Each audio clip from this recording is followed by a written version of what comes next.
Well, for Black History Month, some of Canada's leading Black thinkers have been asked to suggest solutions to tackle racism.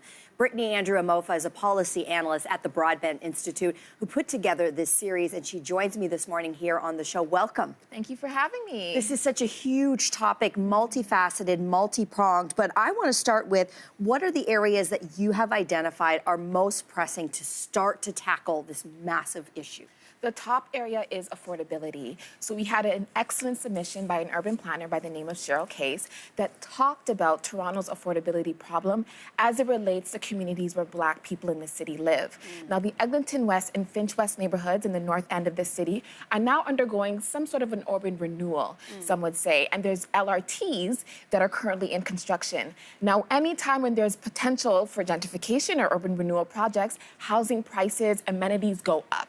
So now there's a concern around, can that neighborhood continue to stay affordable? Can people stay there after the LRT or construction projects go up? And what can we do to put in mechanisms to maintain affordability and good housing options in that area? Wow. So the urban planner that you're speaking of, what does she suggest should be done when we see what is happening in that gentrification project? Yeah, she had an excellent suggestions around something that is known as community benefits. So usually when there are urban construction or infrastructure projects happening, community benefits are put forward as a way to talk about how do we ensure that the community receives some sort of benefits that these construction companies receive when they're undergoing these projects. So community benefits usually include access to good jobs or employment within that sector, or making sure that the community receives amenities or some sort of benefit so that that community can continue to thrive.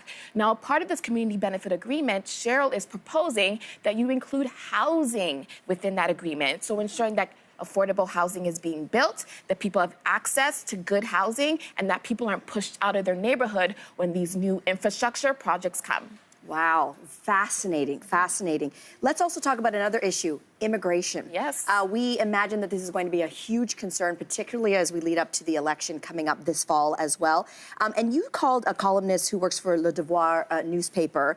I want to know, what is this person's take specifically when it comes to dealing with the big headline topics, which is, for example, asylum seekers coming from different points. Where do you see and how do you see immigration falling into the issue of tackling racism specifically? Absolutely. So the columnist's name is Emily Nicolas, a human rights advocate, as mentioned, a columnist at Le Devoir, and she talks about Haitian migrants who are coming in through the Quebec border. So last summer, there was heightened frenzy around migrants coming in from the U.S. border, and what will Canada do to accommodate these folks?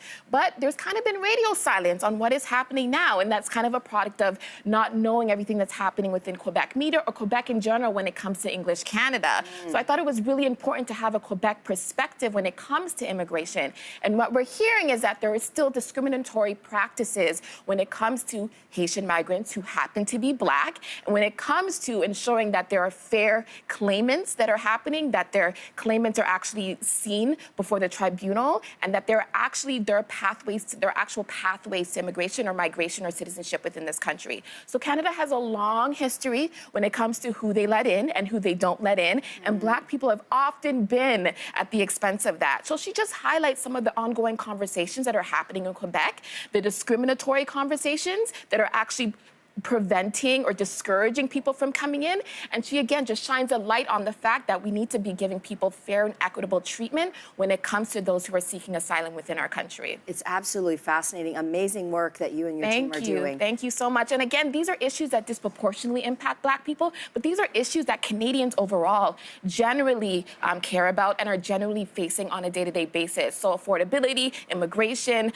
economic security, economic investments. So again, this series appeals to everyone, but we're highlighting this as part of our Black History Month series to talk about how are Black people specifically impacted by some of these issues. And that's absolutely what every single Canadian should be caring about as well. Thank you. We really appreciate your perspective. Thank you so much for sharing today. Thank you for having me. Thank you.